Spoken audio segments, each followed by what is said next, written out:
سورۃ البقرہ میں اللہ نے فرمایا کہ میاں بیوی ایک دوسرے کا لباس ہے. کیا پیاری تشبیہ دی. یہ نہیں کہ مرد لباس ہے بیوی کا یا صرف بیوی لباس ہے، کہا ایک دوسرے کا لباس ہے. میرے لباس اور میرے درمیان کوئی پردہ نہیں ہے، میاں بیوی کے درمیان کوئی پردہ نہیں. اتنا کلوز ریلیشن شپ نہیں ہو سکتا. حتیٰ کہ ابو داؤد میں حدیث ہے، نبی صلی اللہ علیہ وآلہ وسلم نے فرمایا تم نے کوئی دو محبت کرنے والے میاں بیوی سے بڑھ کے نہیں دیکھے ہوں گے. سب سے محبت کا رشتہ یہ. صحیح مسلم میں حدیث ہے، یہ دنیا برتنے کی جگہ ہے اور سب سے بہترین سرمایہ اس روئے ارض پہ نیک بیوی ہے. بخاری مسلم دونوں میں حدیث ہے، نبی صلی اللہ علیہ وآلہ وسلم نے فرمایا کہ اپنی بیویوں کے ساتھ بغض نہ رکھو. مسلم کے الفاظ ہیں، کسی مومن کے لیے شایع نہیں کہ اپنی بیوی سے بغض رکھے. اگر اسے کوئی اس کی چیز ناپسند ہے نا تو کئی ایک خوبیاں بھی تو ہیں اس میں، ان خوبیوں کو یاد کر لیا کرو. اور پھر آپ علیہ السلام نے کس لیول پہ اتر کے فرمایا، بخاری مسلم دونوں میں آپ فرمایا کیا عجیب بات ہے کہ تم دن کے وقت اپنی بیوی کو مارتے ہو اور پھر رات کے وقت اپنے بسترے پہ اسی بیوی کو بلاتے ہو. کس منہ کے ساتھ؟ آپ دیکھیں کس لیول پہ جا کے سمجھایا گیا. پھر سورہ روم کے اندر آتا ہے، اللہ تعالیٰ نے فرمایا کہ ہم نے میاں بیوی کے رشتے میں رحمت اور محبت ڈال دی ہے. اتنا زبردست رشتہ ہے ہی کوئی نہیں ہے سر. یہ بہت غیر معمولی رشتہ ہے، کیونکہ اسلام جو ہے وہ انسانیت کو اس طریقے سے دیکھتا ہے کہ اس کا بیسک جو یونٹ ہے وہ ایک خاندان ہے جو میاں بیوی کے ساتھ آگے چلتا ہے. ہمارا معاملہ کوئی جانوروں والا تو نہیں ہے. ایون جانور بھی کہ یہ کمیونٹی کی فارم میں رہتے ہیں. اگر بچے جو ہیں وہ جوان ہو کے آسمان سے گرتے ہیں نا تو پھر ایک خاندانی نظام کی ضرورت نہ ہوتی. انسان کا بچہ تو بلی سے زیادہ کمزور ہوتا ہے. بلی کا بچہ بھی آپ ٹیبل پہ رکھ دیں وہ گرتا نہیں ہے. انسان کا بچہ جو ہے نا وہ گر جاتا ہے. شروع کے 4-5 سال تو وہ محتاج ہے اپنے ماں باپ کا، خصوصاً ماں کا. تو یہ اللہ نے نیچرل چیز رکھی ہے کہ ایک خاندانی نظام کے اندر میاں بیوی کا ریلیشن شپ کیوں ضروری ہے. اس کے بغیر اولاد کا سلسلہ آگے نہیں چل سکتا. پھر سورہ آل عمران کے اندر اللہ تعالیٰ نے فرمایا زُيِّنَ لِلنَّاسِ حُبُّ الشَّهَوَاتِ مِنَ النِّسَاءِ. اللہ تعالیٰ نے مزین کر دیا ہے جو دنیا کی شہوات ہیں ان میں سے کئی چیزوں کو، اور پہلے نمبر پہ کیا فرمایا؟ عورت. اس زمانے میں بھی آج بھی قیامت تک فرائڈ ٹھیک کہتا ہے نا سب سے امپورٹنٹ جذبہ سیکس ہے. اور یہ اللہ نے کیوں رکھا ہے؟ چونکہ اسلام ایک خاندانی نظام کو پروموٹ کرتا ہے. خاندانی نظام میں بانڈ جو ہے نا وہ 2 چیزیں یاد رکھیے گا. نمبر 1 اولاد اتنا بڑا بانڈ ہے کہ میاں بیوی کے برے تعلقات بھی ہوں نا تو بیوی کہتی ہے کیا کروں، میرے بچے ضائع ہو جائیں گے، میں اسی مرد کے ساتھ گزارا کروں. اور مرد کے ساتھ اگر بیوی برا سلوک کر رہی ہو تو مرد صبر کر لیتا ہے اور وہ کہتا ہے کہ کیا کروں، میرے بچوں کا کیا بنے گا. یہ اللہ نے ایک نیچرل بانڈ رکھا ہے تاکہ خاندانی نظام نہ ٹوٹے.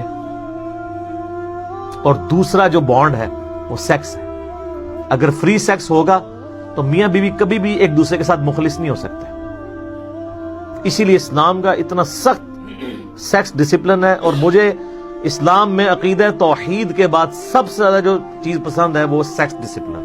اب یہ میاں بیوی کا جو اتنا غیر معمولی رشتہ ہے اس کو توڑنے کے لیے شیطان کی سب سے بڑی ایفرٹ یہ ہے کہ وہ بے حیائی کو عام کرے. جو سورۃ البقرہ کی آیت نمبر 168 اور 169 میں ہے کہ شیطان کے راستے پہ چلنے سے بچو.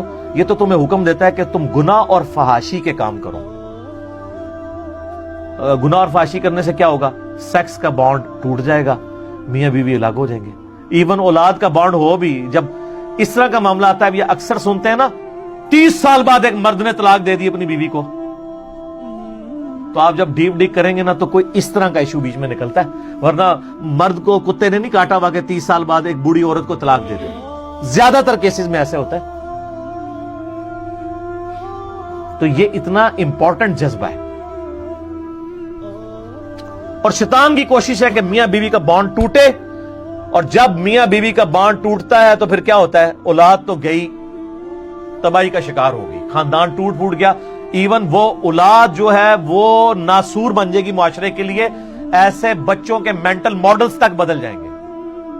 اسی تو میرے بھائیوں صحیح مسلم میں حدیث ہے نا کہ شیطان کا تخت پانیوں پہ لگا ہوا ہے. جو بعض ماڈرن ایج اسکالرز کہتے ہیں کہ عین ممکن ہے یہ برمودا ٹرائنگل جو ہے وہاں پہ شیطان کا تخت ہو، اور مسلم شریف کے الفاظ ہیں وہ پانیوں پہ اس نے تخت لگایا ہوا ہے اور پورے دن کی کارگزاری وہ اپنے چیلوں سے سنتا ہے.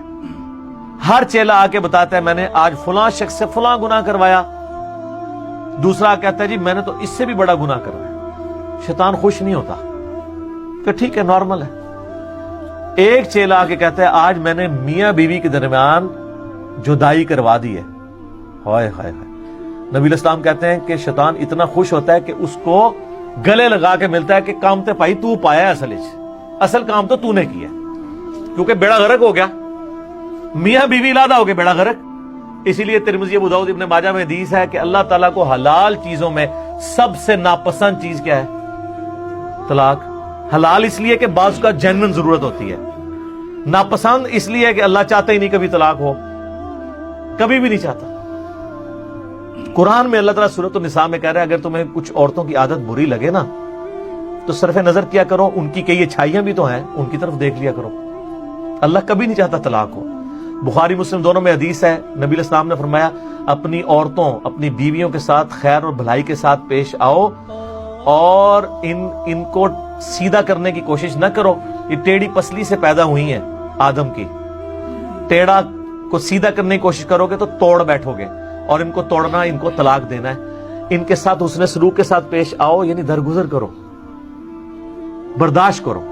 اب مردوں کو ویسے تو بڑا شوق ہے عزتیں اویل کرنے کا، اور وہ اپنی بیویوں کو حدیث سناتے ہیں ترمذی ابو داؤد ابن ماجہ کی کہ نبی علیہ السلام نے فرمایا اگر میں سجدہ جائز سمجھتا تو بیویوں سے کہتا کہ اپنے خامدوں کو سجدہ کریں.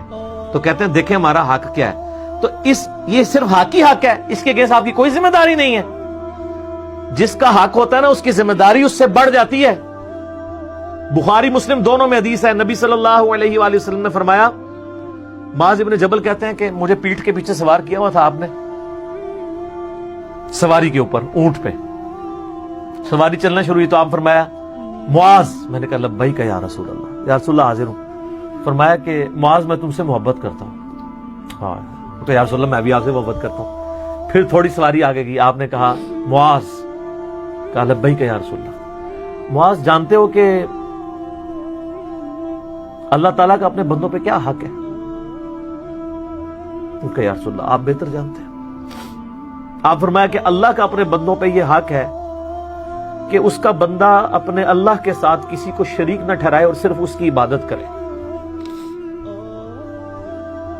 اور پھر جب سواری تھوڑی اور آگے گئی آپ نے کہا معاذ لبیک یا رسول اللہ. جانتے ہو جو بندہ یہ کر لے کہ اللہ کی عبادت کرے اس کے ساتھ کسی کو شریک نہ ٹھہرائے، پھر اس بندے کا اپنے اللہ پر کیا حق ہے؟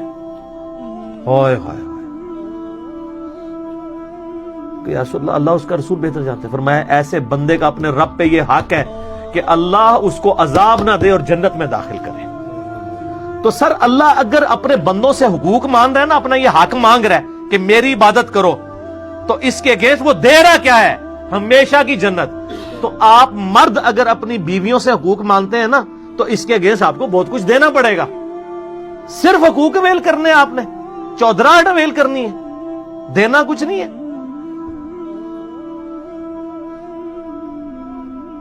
نبی علیہ السلام کی وفات کے وقت جو نصیحتیں آپ کو بخاری مسلم میں ملتی ہیں نا، ان میں ٹاپ آف دا لسٹ جو نصیحتیں ہیں نا ان میں سے ایک یہ ہے کہ میں اپنے بعد تمہارے لیے سب سے بڑی آزمائش تمہاری بیویاں چھوڑ کے جا رہا ہوں، ان کے ساتھ حسن سلوک کرنا ہے، مارے نہ جانا کہیں پہ ان کے ساتھ بد سلوکی کر کے. لیکن یہاں کہتے ہیں کوئی فرق نہیں پڑتا. بیویوں کے حقوق کی میں اس لیے زیادہ بات کر رہا ہوں کہ اصل پسا ہوا طبقہ یہی ہے. بیٹیوں سے تو ہمارے معاشرے میں بہت پیار کیا جاتا ہے، ایک جداد ہی نہیں دی جاتی، باقی تو سب کچھ پیار ہی کیا جاتا ہے. کتنی محبت کے ساتھ باپ جو ہے کالج چھوڑ کے جاتا ہے، اتنے پیار سے بیاہتا ہے، طلاق ہو جائے تو اپنے گھر میں رکھتا ہے.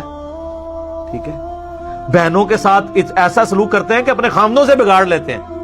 کئی عورتیں جو ہیں اپنے بھائیوں کے ساتھ سلوک کرتی ہیں اور بھائی اپنی بہنوں کے ساتھ ایسا سلوک کرتے ہیں کہ اپنی بیویوں سے بگاڑ لیتے ہیں. اتنی رسپیکٹ کرتے ہیں الا ماشاءاللہ. اصل جو پسا ہوا طبقہ ہے نا وہ بیویوں کا ہے. لیکن اسلام نے حقوق دیے ہیں سب کو، لیکن ہم نے اسلام سے صرف جو ہے نا رسومات لی ہیں، جو اصل حقوق تھے نا وہ ہم نے پس پش ڈال دیے. جو آج پھر یہ وومنس ڈے پہ جو کچھ تماشا لگا ہوا ہے اور طوفان بدتمیزی برپا ہے، اس کے پیچھے یہ ریزن ہے.